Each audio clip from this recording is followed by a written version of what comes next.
I got you, baby boy. Every single day, the same thing.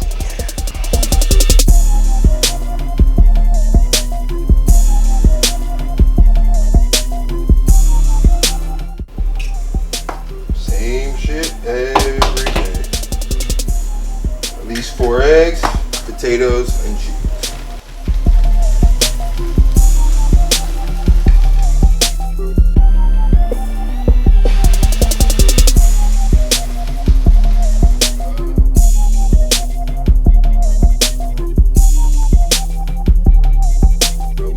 House now.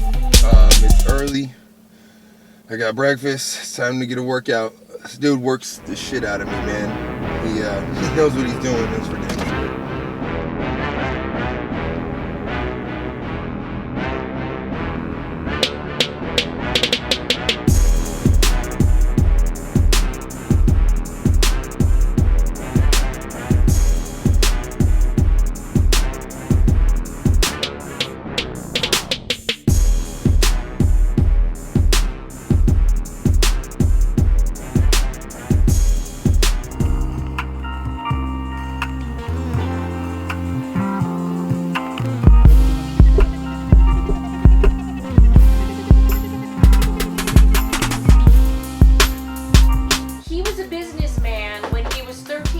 He would go to Costco and he would buy a box of candy bars and he would take them to high school and he would sell them and make a ton of money because all those kids, he always had them. And so he was making money way back then. I realized I was Uber Eats before Uber Eats came around because I had this stuff there. I'm so surprised you remember that because I think that's kind of what sparked it. And I was like, I need to do that. Because I was bringing in those boxes to you would say, Mom, I'm going to be a millionaire. And I believed it. What was the thing about me growing up that like made you think like, oh, maybe he can do something more than normal? Because like obviously you didn't think that I was gonna be doing music or like anything like I'm doing now. Like at what point did you realize like he's probably not gonna have a 9 to 5 and it's probably not gonna be? Oh, it was the candy bars. That was 9th grade, 10th grade. Was it that? That was it. 10th grade when you were already making money. You knew what profit and loss was. You knew how, I'm going to spend this much and I'm going to get, 150% back on my return, and Grandma would take you to get your thing of candy bars. Do you remember that? You would take me to Smart and Final after school and we'd buy boxes and you'd sell them up at Patrick Henry and everybody knew Michael had and then all it would do was I would take that money and turn it into music equipment, remember? And I would sit in this room here all day in the back room here, like the same house for 8 hours a day during the summer, like 12 hours a day. I'd wake up and just make music all day long, and it had to annoy her, because that's all. She was home a lot too, no, so it didn't. Just when it got too loud. So it annoyed her. Can you make that softer, Mike? Yeah. Oh, I remember hearing that a million times.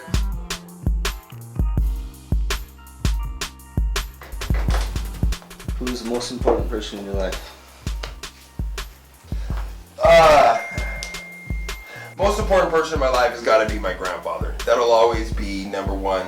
I don't know if I'll ever be able to have a full explanation for that because you don't remember 1 through 5 or whatever, but I know that he was there every day raising me, and that left an impact for life because no matter how many family members have gone in and out, my mom, stepdads or anything, no one meant as much as my grandpa did, and that was the only person who really encouraged me to push, whether it was baseball, football, any sport, any video game. He always told me go harder, like take the next, go to the next level. And he always had that work ethic. That's why I get up at 5:30 a.m. because I remember growing up, he would be up every single day at 5:30 a.m. cut and dry, no matter what. He would get up and work, and that's something you can't instill. And I feel like a lot of people nowadays don't have that. I feel like it's a lost trait. Within not just the youth, but everyone as a culture. We all want something but don't want to work for it.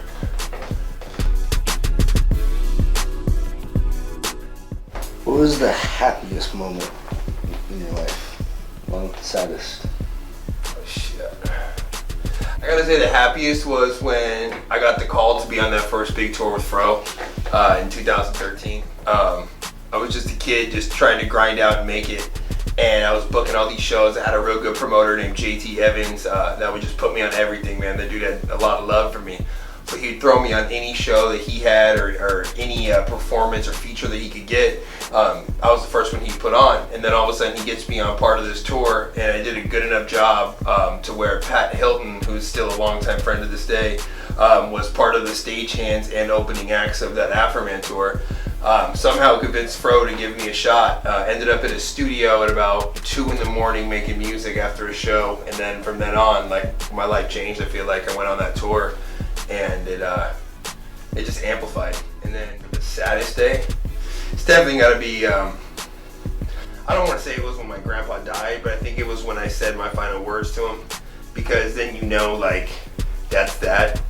But it also flipped something in my mind that made me realize, like, you got X amount of time on this earth, and if you keep making excuses for yourself or you let yourself down, then you're gonna be letting this dude down. So, yeah, there's I don't know, it's I wouldn't say that was necessarily the saddest, because there was also some good in it because he was in pain, but that was definitely the hardest day.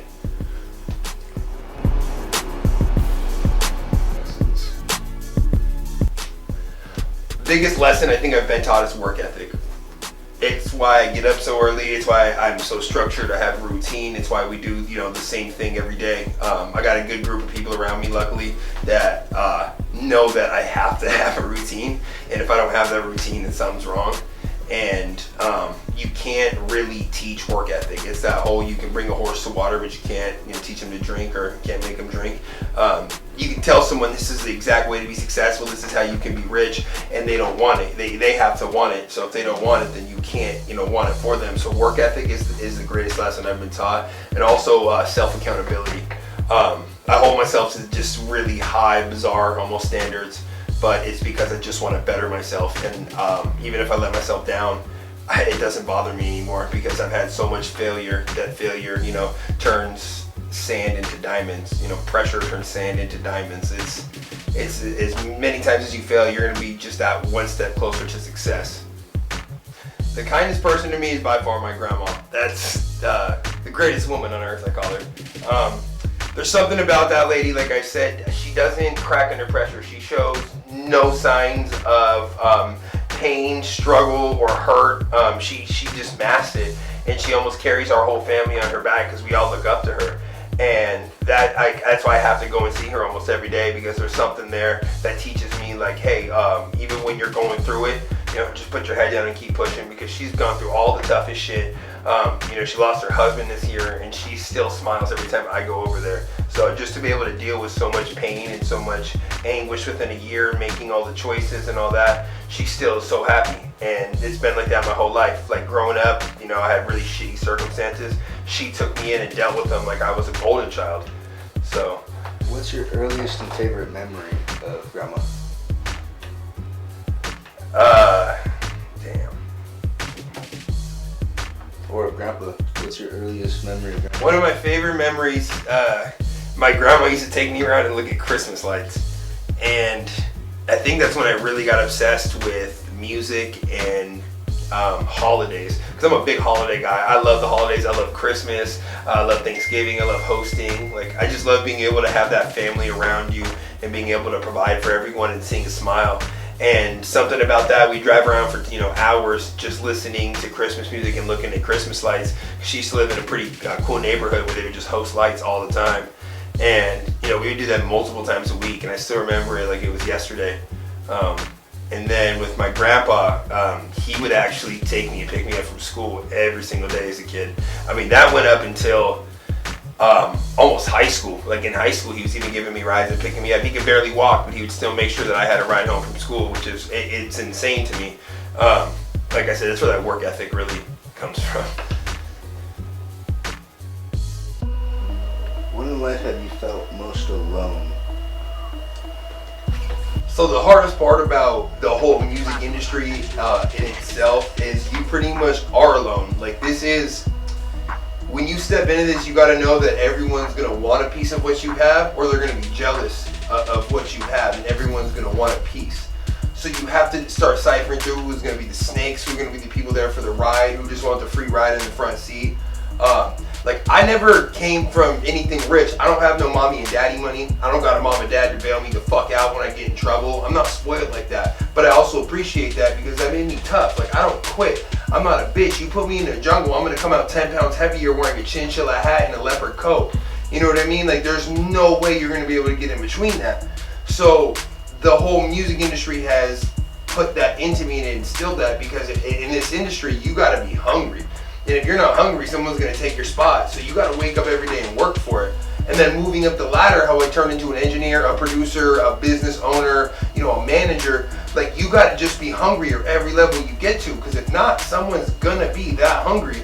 And I just refuse to let someone try to take that from me, or I refuse to make excuses. Because I've heard 100 people say, oh, I'm anxious, oh, I'm depressed, I can't do this, I can't do that. I go through the same shit every day. You think that I don't wake up upset or I don't have, you know, bad moments? I do. But this thing right here, this gem in my head, somehow keeps it going. Those wheels keep turning. So when people make excuses for themselves or try to have a fallback plan, that's just, you're already setting yourself up for failure. When you already put yourself in a position where if this doesn't work out, I'm gonna go here, you failed yourself already. You already put yourself in a position of failure. The way I want to be remembered is the way that I am now, is that I'm always a call away for people. I'm always like within, you know, 15, 20 minutes of my closest friends.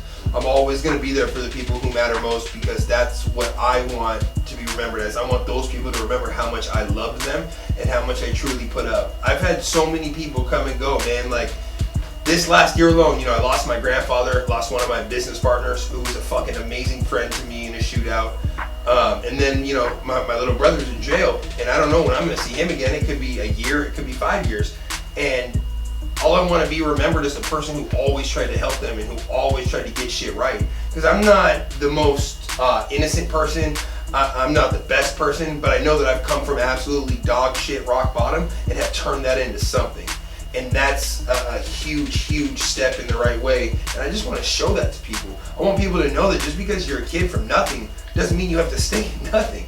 There's always going to be another day. There's always going to be another fight. You can always work up to it. Yeah, exactly. There's always going to be, as long as you follow through, everything will work for you. But when you quit and you go to your plan B, like I said, when you set yourself up with a plan B or a backup plan, you fucking failed already. Because you sat there and told yourself, I'm gonna do this because this isn't working. You don't have heart.